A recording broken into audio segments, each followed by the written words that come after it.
श्रीमद् भागवत कथा के अब हम दूसरे अध्याय में श्लोक संख्या 21 से इसकी शुरुआत कर रहे हैं।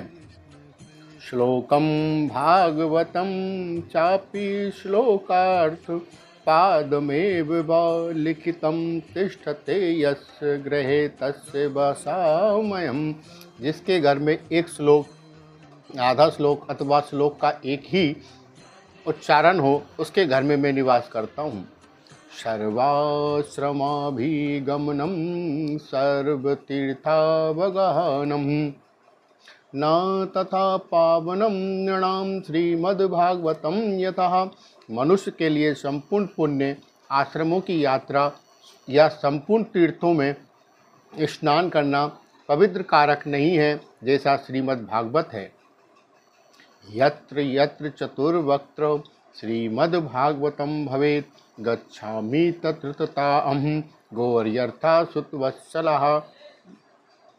चतुर्मुख जहाँ जहाँ भागवत की कथा होती है, वहाँ वहाँ मैं उसी प्रकार जाता हूँ जैसे पुत्र वत्सला गो अपने बछड़ों के पीछे पीछे भागती है।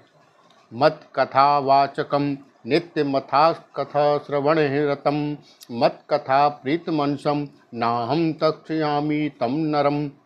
जो मेरी कथा कहता है, जो सदा उसे सुनने में लगा रहता है तथा जो मेरी कथा से मन ही मन प्रसन्न होते हैं, उस मनुष्य का मैं कभी त्याग नहीं करता। श्रीमद्भागवतं पुण्यम दृष्ट्वा नोतिष्ठते ही यः संवत्सरं तस्य पुण्यम विलयम याति पुत्रकः।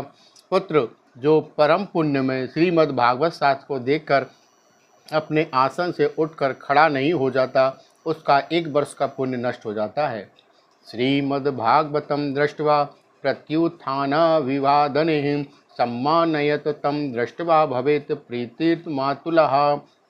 जो श्रीमद् भागवत पुराण को देखकर खड़ा होने और प्रणाम करने आदि के द्वारा उसका सम्मान करता है, उस मनुष्य को देखकर मुझे अनुपम आनंद मिलता है।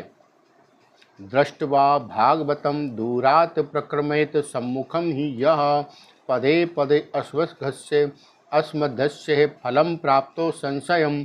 जो श्रीमद् भागवत को दूर से ही देखकर उसके सम्मुख जाता है, वह एक एक पग अश्वमेध यज्ञ के पुण्य को प्राप्त करता है, इसमें तनिक भी संदेह नहीं है। उत्थाय प्रणमेद यो वै श्रीमद्भागवतं नरः धन पुत्रांस्तथा दरान भक्ति से प्रदामयम्।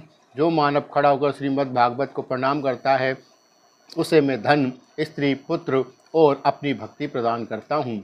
महाराजोपचारस्तु श्रीमद्भागवतं सुतः शृण्वन्ति ये नरा भक्त्या तेषां वश्यो भवामहम्।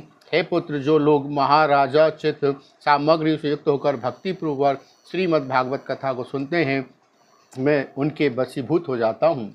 ममोत्सवेषु सर्वेषु श्रीमद्भागवतं परमं शृण्वन्ति ये नरा भक्त्या मम प्रीतय च सुव्रतः।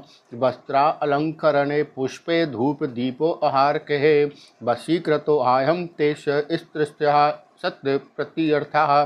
सुव्रत जो लोग मेरे पर्वों से संबंध रखने वाले सभी उत्सवों में मेरी प्रसन्नता के लिए वस्त्र, आभूषण, पुष्प, धूप और दीप आदि उपहार अर्पण करते हुए परम उत्तम श्रीमद् भागवत पुराण का भक्तिपूर्वक श्रवण करते हैं, वे मुझे उसी प्रकार अपने वश में कर लेते हैं जैसे पतिव्रता स्त्री अपने साधु स्वभाव वाले पति को वश में कर लेती है। अब इसके आगे हम श्री सुखदेव जी को नमस्कार करते हुए कथा अग्रिम पंक्ति पर चलते हैं। यम प्रवजंत मनोपेत कृत्यम देवायनो बिरहत कातर आजुहावः पुत्रेति तन्मयतया तरवो अभिनेन्दुः स्तम सर्वभूत हृदय मुनि मानेत अस्मि। जिस समय से सुखदेव जी का यज्ञोपवीत संस्कार भी नहीं हुआ था, सुतराम लौकिक वैदिक कर्मों के अनुष्ठान का अवसर भी नहीं आया था, उन्हें अकेले ही संन्यास लेने के उद्देश्य से जाते देखकर उनके पिता व्यास जी विरह से कातर होकर पुकारने लगे, बेटा बेटा।